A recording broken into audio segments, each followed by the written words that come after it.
تو پردے کا حکم عورت کو ہے، مرد کو نہیں ہے۔ مرد کو یہ کہ وہ ریزرو رہے، انٹیوں سے فری ہونے کی کوشش نہ کرے، لیکن اس کا یہ مطلب نہیں ہے کہ بدتمیزی شروع کر دے ان کے ساتھ۔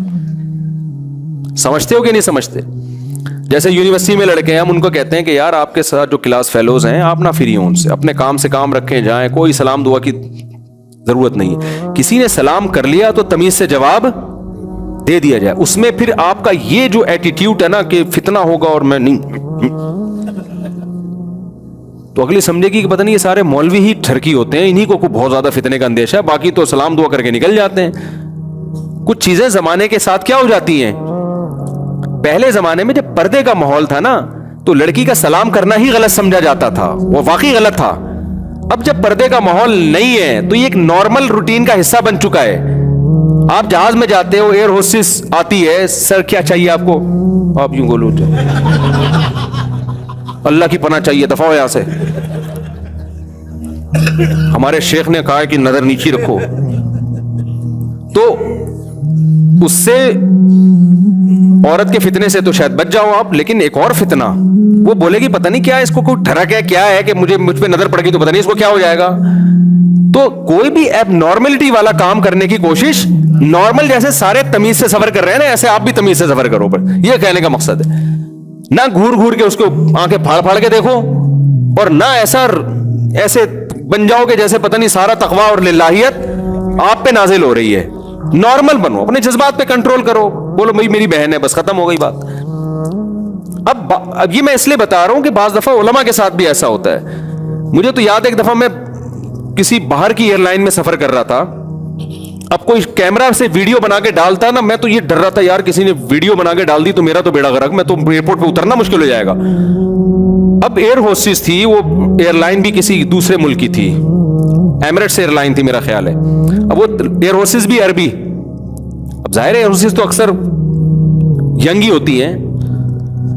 اب وہ کیا ہے، وہ بیچاری، اس کو اردو بھی آتی تھی کیونکہ پاکستان سے اتنے زیادہ اس کو اردو آ گئی تھی۔ اب اس نے کہا کہ میں آپ کے بیان سنتی ہوں بڑی عقیدت سے نا، تو کھانا وانا سب کو اس نے سرو کیا، پھر میرے ساتھ 2 سیٹیں خالی تھی، ادھر ہی آگے بیٹھ گئی ہوں۔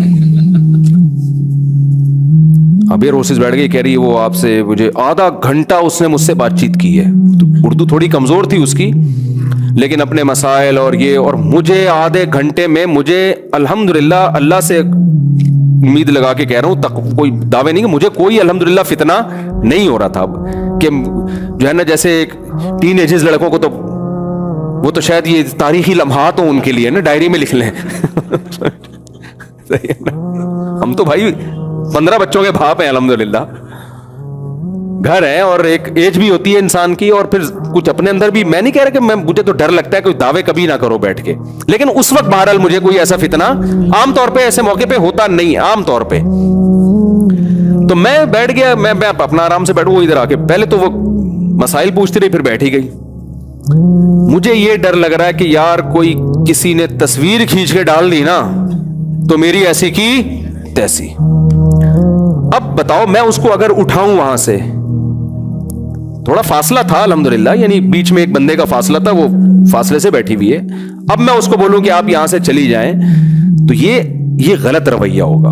یہ آپ ایک میسج دے رہے ہیں کہ گویا مجھے آنٹی چونکہ آپ سے بہت فتنہ ہو رہا ہے اور اب میرے جذبات کنٹرول میں نہیں ہے، اور گناہ سے بچنا بھی فرض، گناہ کے مقدمات سے دفع ہو جائیں یہاں سے آپ، نتیجہ چاہے کتنے ہی اچھے اخلاق سے آپ بولیں۔ تو ایسے موقع پہ جب وہ آپ کو اپنا ایک روحانی پیر و مرشد سمجھ رہی ہے، اور کراؤڈ پورے مجمع میں، کوئی بند کمرے میں تھوڑی ہے، بند کمرے میں کسی عورت کے ساتھ تنہائی جائز نہیں ہے، اتنا براڈ مائنڈڈ نہ بن جائیں کہ شرعی حدود ہی کو کراس کرنا شروع کر دیں۔ نبی صلی اللہ علیہ وسلم کی صحیح حدیث ہے کہ ایک مرد اور عورت تنہائی میں اکٹھے ہوتے ہیں، تیسرا کون ہوتا ہے؟ شیطان۔ تو بند کمرے میں کبھی چاہے کوئی بھی آ جائے، کوئی خاتون آ جائے نا، کوئی بڈھی ہو بیچاری، کوئی بوڑھی ہو 75-80 سال کی، وہ ایک الگ بات ہے، لیکن ینگ کوئی عورت آئے کہ میں نے تنہائی میں ملنا ہے آپ سے، میں کہتا ہوں بھائی آپ یہاں بیٹھیں اور دروازے میں اپنے آفس کے کھول دیتا ہوں، میں لڑکوں کو بول دیتا ہوں بھائی یہ اپنی بات شیئر نہیں کرنا چاہتی، آفس کے دروازے کیا ہوں گے؟ کیوں؟ آپ اتنا نا براڈ مائنڈڈ بن جائیں کہ شرعی حدود ہی کو کراس کرنا شروع کر دیں نا. پھر اگر وہ کہے نہیں دروازے بند, میں دروازہ بند نہیں ہوگا بھائی, ٹھیک ہے نا, کیونکہ فتنے کا آپ بدگمانی کا موقع بھی نہ دیں اور پھر اپنے اوپر اتنا اعتماد کرنا. تو 20 قسم کے ہوتے ہیں, تو جیسے جاہل پیر لوگ مل رہے ہوتے ہیں,